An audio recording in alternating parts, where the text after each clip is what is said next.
Parte 5. Lendo então a última frasezinha da parte 4. Por ser bonito, chamava a atenção das moças que nos visitavam e nos bailes que a gente ia. Estava sempre bem disposto, tocava violão e cantava bem. Conquistou todo mundo com sua simpatia. As crianças o adoravam. Ele as levava para tomar banho de sanga, ajudava a andar a cavalo, ensinava brincadeiras e jogos. Estava sempre cantando e os guris se encantavam vendo ele tocar violão. Quando a gente saía junto, ele sempre se mostrava bem educado. Cumprimentava todo mundo, ajudava quando precisavam em alguma coisa. Nas festas, sempre servia às mesas e até ajudava os assadores. Não havia quem não o adorasse. Num baile do CTG, Centro de Tradições Gaúchas, ele dançou com muita gente.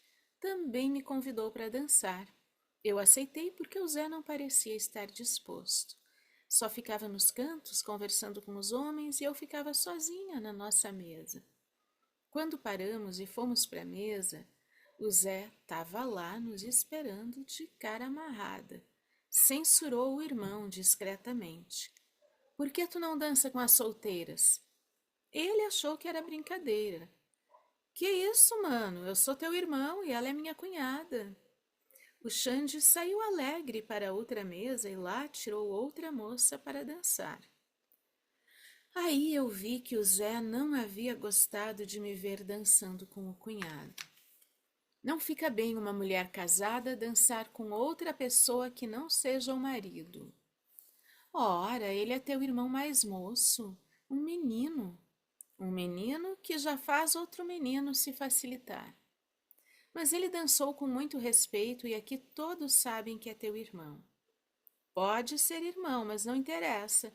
Tem certas coisas que não convém facilitar. Fica dando abertura e aí entra quem a gente não quer. Parecia que os guris gostavam mais do Xande que do próprio pai. O Zé Maria passou a ter ciúmes. Xingava ele por qualquer coisa, mas o cunhado parecia não dar bola e nem perdia o bom humor. Era verão, fazia muito calor e o Zé Maria foi ao centro fazer umas compras. Quando voltou, entrou no nosso quarto e o Xande estava só de calção sentado na minha cama. Eu estava deitada de camisola por causa do calor e do mal-estar que sentia. Mas o que é isso? Gritou quando nos viu, imaginando o que não devia. A Matilde me chamou porque está se sentindo mal e eu vim acudir. Zé Maria empurrou o Xande com violência e ele caiu no chão. O que vocês andavam fazendo?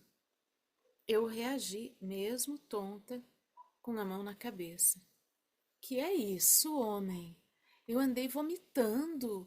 O rapaz só veio me ajudar. E precisava vir pelado? Mas eu tô de calção, mano. Defendeu-se Xande sem entender a fúria do irmão. Eu estava capinando e tá muito calor. Olhou para mim e viu que eu estava de camisola. E tu, sua sem vergonha, recebeu ele meio pelada também? Aí tem coisa. Jogou um lençol com fúria para que eu me cobrisse. Não tem nada, só tô enjoada e tonta. Até vomitei, como te disse. Pensei que ia desmaiar e corri para a cama. Pedi que o Jubal chamasse o Xande e ele veio correndo. Ela queria que eu fizesse um chá e achasse um remédio. Foi isso, te juro. Eu já ia fazer o chá. Não acredito. Vocês estavam de sacanagem. Como? Se a porta ficou aberta e as crianças estão por aí, entram no quarto a toda hora.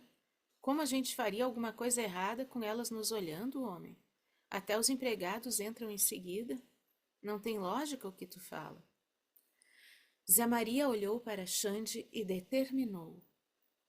Pega tuas coisas e te arranca dessa casa antes que eu te afofe a pau. Zé, pelo amor de Deus, te juro pela alma da nossa mãe, não houve nada do que tu tá pensando, disse Xande. Então se abateu uma fúria no homem. Começou a dar tapas no irmão mais novo, que começou a chorar e pedir que ele parasse de bater. Jubal e Joel olhavam tudo amedrontados.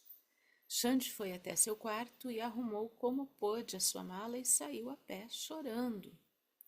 Passaram uns dias e fui ao médico. Eu estava grávida. Zé Maria ficou indiferente. Passou a me tratar com desprezo. Respondia com poucas palavras. Um dia resolvi conversar francamente com ele. O que está havendo, Zé? Tu fala pouco comigo, nem me procura mais. Ele pensou um pouco e falou sem olhar para mim. Fico com nojo só de pensar que outra pessoa já pôde ter se esfregado em ti. Mas quem se esfregou em mim? Perguntei indignada. Essa tua história com o Xande não me desce pela garganta. Mas pelo amor de Deus, homem, não houve nada. Ele só queria me ajudar. Eu já estava grávida, por isso sentia tonturas e enjoos. É? E nos outros dias não poderia ter havido algo? Pensa que eu não notei que ele andava de muita das intimidades contigo? E tu não fazia nada, ainda facilitava a vida dele. Vocês estavam batendo muita asinha um pro outro. Esse filho aí é meu mesmo? Claro! Respondi quase gritando, com toda a certeza. Não sei, disse e se retirou do quarto. Foi ao hospital e só olhou para o neném porque insisti para que ele visse o seu filho. Não quis nem escolher o nome. Eu escolhi. Não quis um nome que começasse com J, como os outros irmãos e o pai. Mesmo assim ficou bravo porque eu escolhi Luiz Mário. Fez uma ironia muito agressiva. É o nome de um homem que tu gostou um dia, por acaso? Fiquei ofendida. Não seja hipócrita e mente suja. É o nome do meu padrinho, um homem que sempre me deu força e que tu conhece muito bem. Esse meu padrinho, junto com minha madrinha, a tia Neta, esposa dele, também foram meus padrinhos de casamento. Eles me defenderam e ajudaram muito naquela época quando souberam que eu estava solteira e grávida. Conversaram muito com meus pais. Diziam que o que eu havia feito não era pecado nem crime. Nunca esqueçam que o ato de gestar, antes de tudo, e o mais importante, é fruto de um ato de amor, disse meu padrinho. A criança não tem culpa de nada, nem a Matilde, que apenas se deixou levar pela inocência. Praticamente ela é ainda uma menina.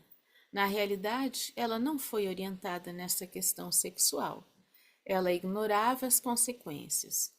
Eu tive que esperar estar em condições de caminhar para poder ir a um cartório registrar meu último filho. Zé Maria se negou.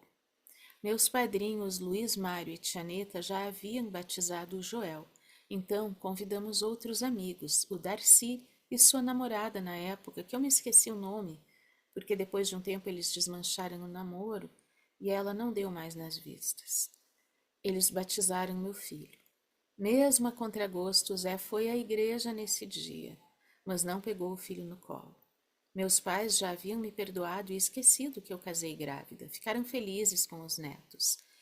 Ele sempre desprezou o Luiz Mário. Nunca lhe deu carinho. Quando ia à cidade, levava Jubal e o Joel, mas não deixava o Marinho ir junto. Instintivamente, os dois irmãos evitavam o Luiz Mário, já que o pai o desprezava e eles queriam conquistar a atenção do pai e evitar suas agressões. Assim, Marinho se criou ensimesmado.